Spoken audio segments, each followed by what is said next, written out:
Hello दोस्तों, आपके अपने YouTube channel math bye RS classes में आप सभी का स्वागत है। तो आइए आज हम डीएलएड फर्स्ट सेमेस्टर के कुछ महत्वपूर्ण प्रश्नों को लेकर आया हूं, क्योंकि परीक्षा बहुत नज़दीक है और महत्वपूर्ण क्वेश्चन कराना बेहद ज़रूरी है ताकि कम समय में हम लोग अधिक से अधिक अंक गणित विषय में अर्जित कर सकें। तो आइए देखिए स्थानीय मान यानी कि प्लेस वैल्यू। देखिए तो इन सबका प्लेस वैल्यू हमें बताना है यानी कि स्थानीय मान। तो देखिए यहाँ पे 1 का स्थानीय मान कितना हो जाएगा, तो 1 गुणे 1 बराबर 1। 7 का स्थानीय मान 7 गुणे किस स्थान पे है, 9 के स्थान पे, 10 से गुणा हो जाएगा, इसका मान हो जाएगा 70।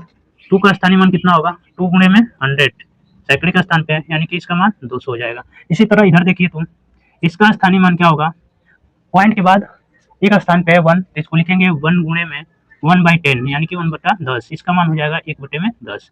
ऐसे ही इसका निकालेंगे 6 का, ये हो जाएगा 6 गुणे में दशमलव के दूसरे स्थान पे है, तो यहाँ गुणा होगा 1/किससे 100 से, ठीक है ना। इसका मान हो जाएगा 6/100, ठीक। अब देखिए 9 का बताना है, तो 9 गुणे में दशमलव के तीसरे स्थान पे है, ठीक, देख रहे हैं ना, दशमलव के बाद तीसरे स्थान पे है। तो देखिए इसका हो जाएगा 1 बाई कितना 1 2 3 यानी कि 1000, तो 9/1000, ठीक। यही हमारा क्या हो जाएगा, प्लेस वैल्यू हो जाएगा। आगे देखिए तो अनुवर्ती और पूर्ववर्ती का नाम सुने होंगे, एक इरेज कर लीजिए इसमें।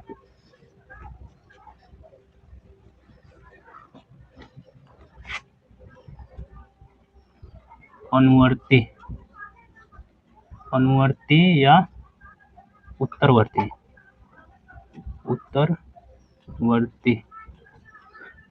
और एक होता है पूर्ववर्ती, ठीक।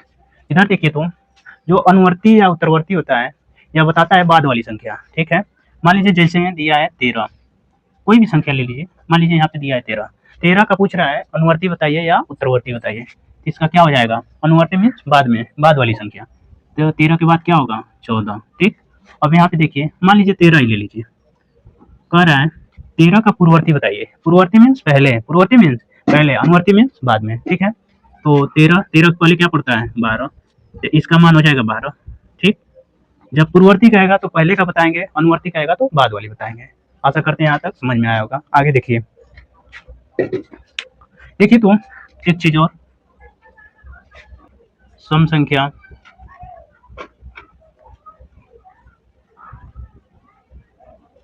विषम संख्या भाज्य संख्या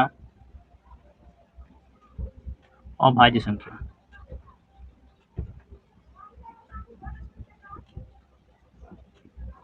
देखिए इन सब के बारे में देख लीजिए। सम संख्या किसे कहते हैं, ऐसी संख्या जो 2 से क्या हो, पूरी विभाजित हो, ठीक है, उसे क्या बोलेंगे, सम संख्या। जैसे मान लीजिए 2 हो गया, 4 हो गया, 6 हो गया, 8 हो गया, 10 हो गया, 12 हो गया, 14 हो गया, ठीक है, 2 जोड़ते जाएंगे सम संख्या मिलता जाएगा।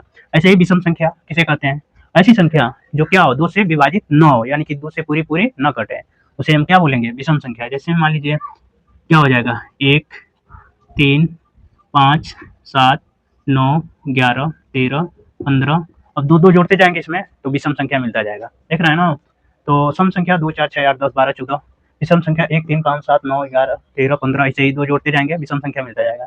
भाज्य संख्या किसे कहते हैं, ऐसी संख्या जो 2 या 2 से अधिक संख्याओं, देखिए ऐसी संख्या जो एक और स्वयं के अलावा किसी अन्य से भी क्या हो, विभाजित हो, उसे क्या बोलेंगे, भाज्य संख्या बोलेंगे।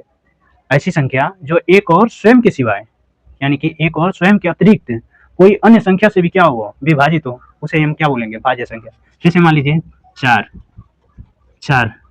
किससे से विभाजित है, 1 से विभाजित होगा, ठीक, 2 से होगा और स्वयं से भी होगा, देख रहे हैं। मान लीजिए 6 ले लीजिए, 6 1 से होगा, 2 से होगा, 3 से होगा, खुद से 6 से भी होगा। ये सब क्या है, भाज्य संख्याएं हैं। ऐसी संख्या जो एक और स्वयं के सिवाय किसी अन्य से भी कट रहा है, देख रहे हैं ना, एक से कट ही रहा है, स्वयं से कट ही रहा है, लेकिन इन दोनों को छोड़ के किसी अन्य से भी कट रहा है, देख रहे हैं कि नहीं, यहाँ भी देख रहे हैं कि नहीं। ऐसी संख्याएं कौन सी संख्याएं कहलाएंगी, भाज्य संख्या है। और भाज्य संख्या ऐसी संख्या जो स्वयं और एक और स्वयं के सिवाय किसी अन्य से क्या हो, विभाजित ना हो, और भाज्य संख्या उसे कहते हैं जो एक और स्वयं के सिवाय किसी अन्य से विभाजित ना हो, उसे यह भाज्य संख्या बोलेंगे। जैसे मान लीजिए 2 हो गया, देखिए, 2 एक ऐसी अभाज्य संख्या है जो सम संख्या है, बाकी जितने भी अभाज्य संख्या मिलेंगे सारे के सारे विषम संख्या मिलेंगे, ठीक है। एक अकेले ही ऐसा है अभाज्य संख्या जो क्या है, सम संख्या है। ये क्वेश्चन बहुत पूछता है, हर एग्जाम में आता है कि ऐसी कौन सी संख्या है जो अभाज्य होते हुए भी एक सम संख्या है। तो 2 है, ठीक है। देखिए, और सबसे छोटी अभाज्य संख्या पूछेगा तो वो भी उसका आंसर 2 ही आएगा।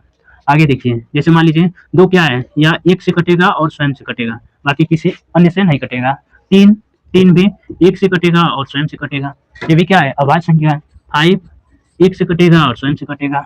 यही सब संख्याएं क्या है जो एक और स्वयं से कटेंगी, वही संख्या क्या क्या कहलाएंगी, अभाज्य संख्या कहलाएंगे। यहाँ तक समझ में आया होगा। आगे देखिए,